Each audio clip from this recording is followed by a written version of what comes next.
میں آج آپ کی ملاقات سیدی کے بیٹے حیدر فاروق مودودی صاحب سے کروا رہا ہوں، جو اس قضیے کے سامنے ایک دیوار بن کے کھڑے ہیں۔ شاہ صاحب السلام علیکم۔ وعلیکم السلام۔ شاہ جی حقائق کیا ہے؟ دیکھیے یہ کیوں ہو رہا ہے سب کچھ؟ پہلی بات تو یہ ہے کہ آپ نے یہ بات کہی کہ جماعت کے وہ لوگ کہاں ہیں جنہوں نے سیدی کے ساتھ کام کیا تھا۔ آج صورتحال یہ ہے کہ جماعت پر جمعیت کا قبضہ ہے۔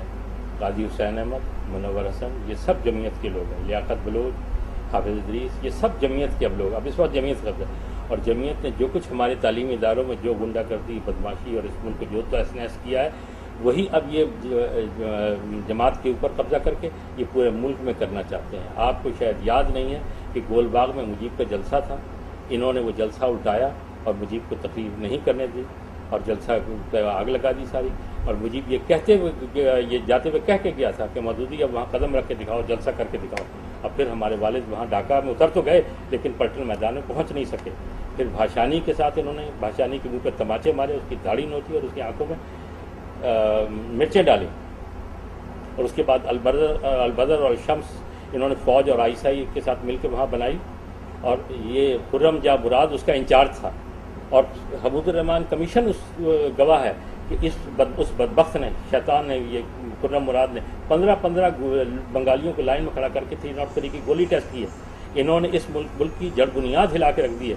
مذہب کے نام پہ غنڈہ گردی، بدماشی، یہ اسی کا ہی شاخسانہ ہے، اور وہی اسی کے ہم بھی شکار ہو رہے ہیں۔ نہیں شاہ جی، اصل مسئلہ جو ہے نا جی، ہم جس بات پہ آج پروگرام کر رہے ہیں، دیکھیے اسی کو میں آگے لا رہا ہوں۔ دیکھیے حاضر ہوئے ہیں، میں ایک منٹ ذرا میری بات ختم ہو لینے دیجیے۔ دیکھیے جو تعلیمی اداروں میں جو کچھ انہوں نے کیا ہے، جس طرح سے لوگوں کو قتل کیا ہے، جس طرح کی، اور وہ لوگ جو ہمارے والد سے شکایت کرنے آئے، اور جبکہ ہمارے والد نے کہا کہ جب وہ ان سے کہیے کہ اپنے بچوں سے کہ وہ ہمارے جو طلبہ تنظیم ہے اس کی مخالفت نہ کریں، اگر وہ کریں گے تو پھر یہی ہوگا۔ وہ ان لوگوں کی بددعائیں آج ہم تک پہنچی ہیں، اور ہمارے ساتھ جو کچھ ہو رہا ہے یہ ان لوگوں کی بددعائیں ہیں جو ہم تک پہنچی ہیں۔ اور ہم اسے بڑے ٹھنڈے پیٹوں ہم لڑے، ہم ٹھیک ہے یہ مقدر سمجھ کے ہم اسے برداشت کر رہے ہیں کہ ٹھیک ہے جس سے ہمارے پالے ہوئے ہیں، اور ہمیں نہ بھونکیں گے، ہمیں نہیں نوچ کھائیں گے تو اور کس کو نوچ کھائیں گے؟ ان کا حق بنتا ہے کہ ہمیں نوچ کھائیں۔ اور شاہ جی مجھے بتائیں کہ آج جو کچھ ہو رہا ہے اس سے پہلے کیا قاضی حسین احمد کی قیادت تک کوئی ایسے معاملات قاضی جب پہلی دفعہ جب ہوا تھا، پہلی دفعہ جب حملہ ہوا تھا تو قاضی نے کروایا تھا سارا۔ میں لاہور پاکستان میں ہی تھا، میں ہندوستان گیا ہوا تھا۔ یہی 150-200 لڑکے آئے اور انہوں نے آ کے میرا سامان اٹھا کے باہر پھینک دیا، میری بیوی اور میرے بچوں کو ایک کمرے میں بند کر دیا۔ 3 دن تک وہ اندر بند رہے اور اسے ہم باہر نکلنے نہیں دیا۔ اور اس کے بعد جب میری بیوی تھانے گئی تو انہوں نے کہا کہ جناب میاں عثمان جو MNA ہے جماعت اسلامی، انہوں نے منع کیا کہ جناب FIR ہوگی۔ اس کے بعد میں ہائی کورٹ گیا، ہائی کورٹ جا کے راجہ افراسیاب تھے ہائی کورٹ کے جج، ان سے کیا کہ FIR درج کروائی۔ وہ FIR لے کے میں طارق کھوسا صاحب جو SSP تھے ان کے پاس گیا، انہوں نے کہا جہاں جماعت اسلامی اور جمعیت کے اگینسٹ ہے، مجھے 5 لاکھ روپے آپ رشوت دیجیے تب جا کے میں اس کو عمل کرواؤں۔ تو میرے پاس تو بھائی 5 لاکھ نہیں تھے عمل کروانے کے لیے، اور اس کے بعد میں تھانے میں پھرتا رہا، اس کے بعد فائل ہی کبھی نہیں ملی۔ اچھا شاہ جی بات اتنی ہے کہ آج یہ جو گھر ہے جی، جس کی اراضی 2 کنال ہے، 5 کنال ہو گیا جتنی بھی ہے، اور ہم 9 بہن بھائی ہیں، ہم اس میں تقسیم ہو کے مشکل 10-11 مرلے آتے ہیں۔ دیکھیں اگر 10-11 مرلے آتے ہیں تو 10-11 مرلے کی کوئی قیمت نہیں ہے جماعت اسلامی کے سامنے، کوئی قیمت نہیں ہے جماعت اسلامی کے کابرین کے سامنے، اس کی کوئی قیمت نہیں ہے یہ، کیونکہ جماعت اسلامی کوئی غریب جماعت تو نہیں ہے اس ملک کی، ہے ایک امیر جماعت ہے، ان کے اپنے اثاثے بہت کچھ ہیں۔ اور دوسری بات یہ ہے کہ یہ گھر جو ہے یہ بانی جماعت کی، ان کا ذاتی گھر ہے، یہ کوئی جماعت اسلامی کی پراپرٹی تو نہیں۔ مجھے یہ تو نہیں پتا، مان اللہ خان صاحب معاف کیجیے گا کہ جماعت اسلامی امیر جماعت ہے یا نہیں ہے، غریب جماعت ہے، لیکن میں یہ جانتا ہوں کہ جو لوگ جماعت اسلامی میں آئے جمعیت کے، وہ 1 ارب پتی ہیں، 1 ارب پتی ہیں۔ انہوں نے وہ جناب جماعت اسلام اور ملک قوم کے نام پر، ملت کے نام پر وہ لوٹ مار مچائی ہے کہ اگر میں آپ کے سامنے تفصیل رکھوں تو آپ کی آنکھیں کھل جائیں گی۔ کون لوگ ہیں؟ جی یہی لیاقت بلوچ اور یہ سب لوگ، قاضی، ایون قاضی آپ دیکھیے کہ قاضی نے اپنے انٹرویو میں کہا ہے کہ میرے والد صاحب مولوی صاحب تھے اور ہمارے گھر میں 1 دیا جلتا تھا پورے گھر میں۔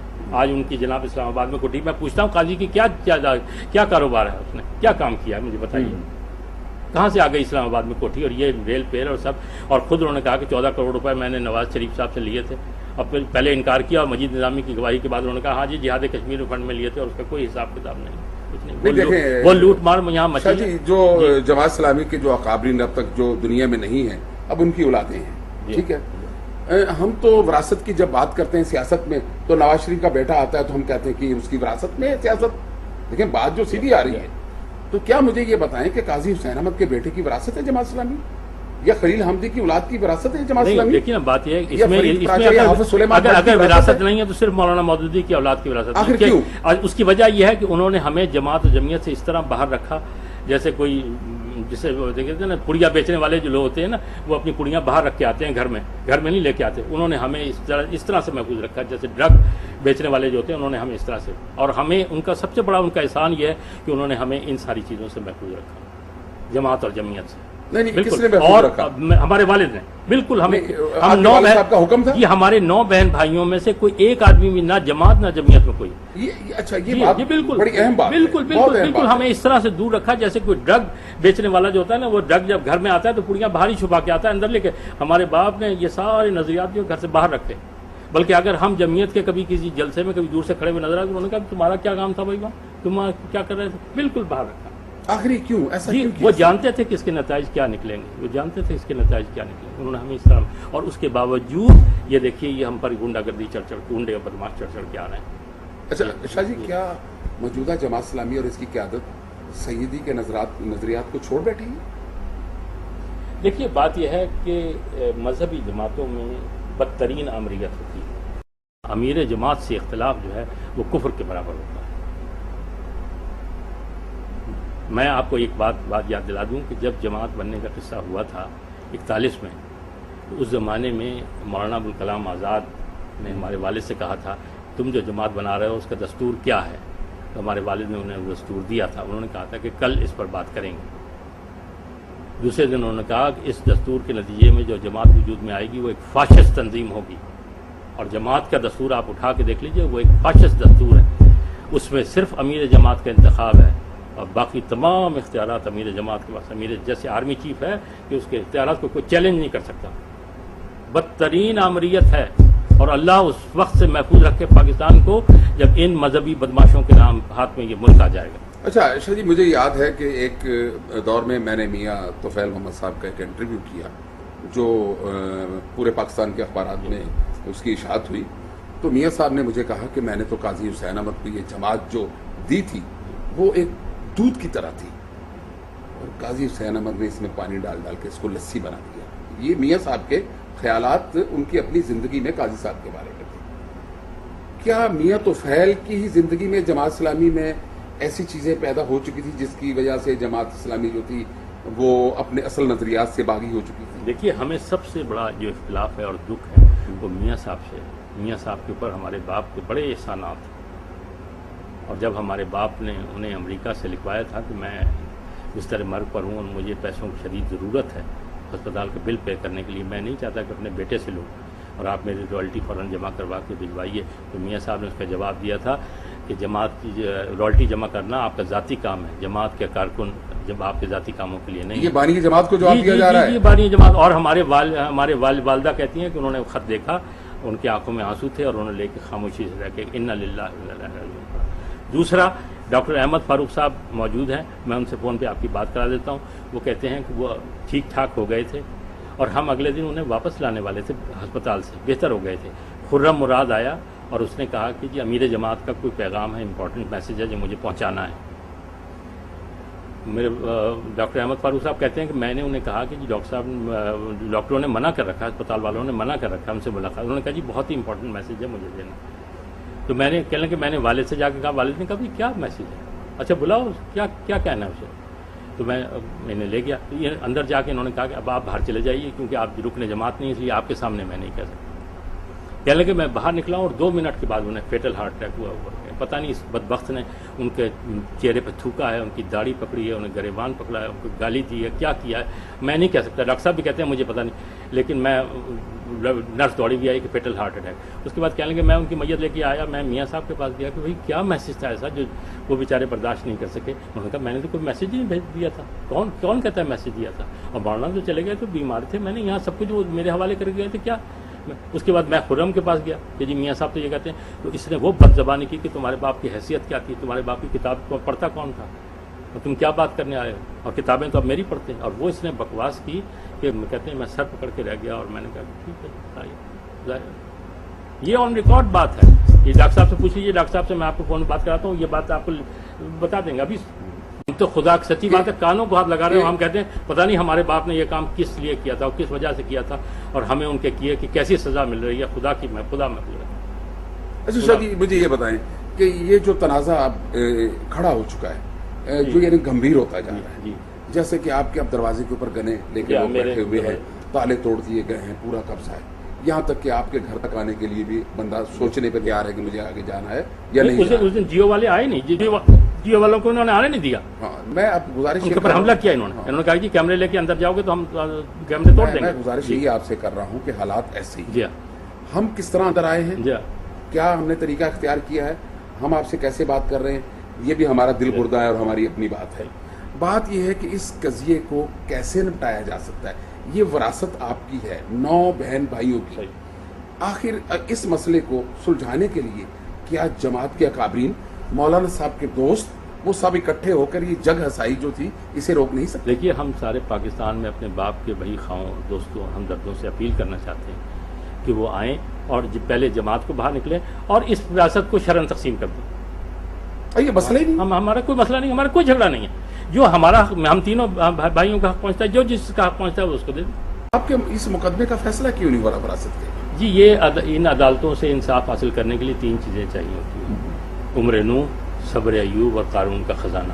22 سال 23 سال ہو گئے ہیں اور ابھی پریلیمنری ڈگری پاس نہیں ہوئی. یہ تو ہماری ابتدائی کیس ابھی وہیں کا وہیں کھڑا ہوا ہے. جبکہ وراثت بھی طے ہے، جس کی پراپرٹی یہ بھی طے ہے کہ یہ ہمارے والد کی پراپرٹی، جو وارث ہیں وہ بھی طے ہے. کوئی لمبی چوڑی پراپرٹی نہیں ہے، صرف اس کا فیصلہ. اچھا، وہ لائبریری جسے جو عدالت نے سیل کروائی تھی، خواجہ حارث جو ایڈوکیٹ جنرل پنجاب ہیں، وہ اس کے ریسیور ہیں، اس کا تالا توڑ کے انہوں نے قبضہ کر لیا جمعیت والوں نے. پہلے وہ جب پوری لائبریری اٹھا کے لے گئے تھے، اب جو فرنیچر ہے اس پر بھی قبضہ کر لیا. اور کوئی یاد ہے نہ فریاد ہے نہ سنوائی ہے. جب تھانے جاؤ تو وہ کہتے ہیں جناب ISI اور فوج نے ہمیں منع کر رکھا ہے کہ جمعیت اور جماعت کے خلاف کوئی کیس رجسٹر نہیں. کیوں؟ آخر کیوں؟ اور جی آپ فوج سے ISI سے کروا دیں فون، پھر ہم کر لیں گے، یا آپ ہائی کورٹ چلے جائیں. آپ بتائیے جناب، جمعیت اور جماعت کے خلاف، یہ ان کے پیرول پہ ہے نا، ان کے لیے کام کرتے ہیں ISI کے لیے. یہ سب، یہ منور بھی پہلے NSF میں تھا، وہاں سے CIA نے اسے جمعیت میں. NSF کسے کہتے ہیں؟ National student federation. نہیں، سعید صاحب وہاں پہ تھے پہلے؟ جی وہاں تھے. داڑھی ان کی نہیں تھی اور یہ گٹار بجایا کرتے تھے یہ. اور اس کے بعد پھر ISI وہ CIA نے نہیں یہاں پوسٹ کر دیا جمعیت میں. نہیں، CIA کیا معاملہ جماعت اسلامی سے؟ جی CIA بھیج دیتی ہے نا. آپ کو یاد ہوگا کہ جب میاں صاحب ابھی امیر جماعت تھے تو اس نے پیر پگاڑا بیان دیا تھا کہ اگلا امیر جو ہے وہ قاضی حسین احمد ہوگا. دیکھیں شاہ جی، اب یہ بات تو آپ کہہ رہے ہیں، جی ہاں، لوگ سن رہے ہیں، جی ہاں، لیکن دیکھیں اس ملک میں کوئی حکمرانی بھی ہے، کچھ یعنی کہ اندھے کچھ حکمران بھی بیٹھے ہوئے ہیں. دیکھیں چیف جسٹس صاحب پاکستان بیٹھے ہوئے ہیں، آپ کا مقدمہ 30 سال سے پڑا ہوا ہے اور وہ اس کی کوئی مومنٹ نظر نہیں آ رہی. تو آپ نے چیف جسٹس کو کون سے دیکھیے نا، جو لاہور ہائی کورٹ کے چیف جسٹس ہیں اعجاز صاحب، وہ جناب جمعیت میں سول لائنز میں وہ جمعیت کے ہراول دستے میں تھے.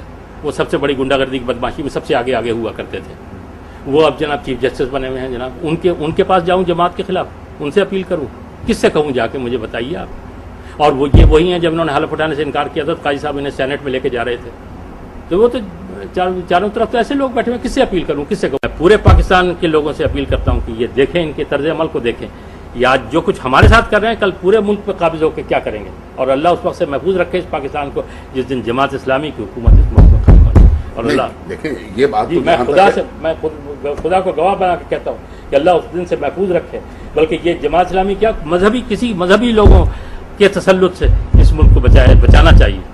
اور یعنی آپ کا مقصد ہے کہ جو جماعت کے اکابرین اپنے بانی، اپنے مرشد کے خانوادے کے ساتھ جو کرتے ہیں انصاف نہیں کر سکے. یہ جو انصاف کیا لوٹ مار کر رہے ہیں. دیکھیں میری بات سنیں، جو آپ کے ساتھ انصاف نہیں کر سکے وہ ملک میں کیا، ملک کو کیا دیں گے؟ اور لوگوں سے کیا انصاف؟ لوگوں سے انصاف کریں.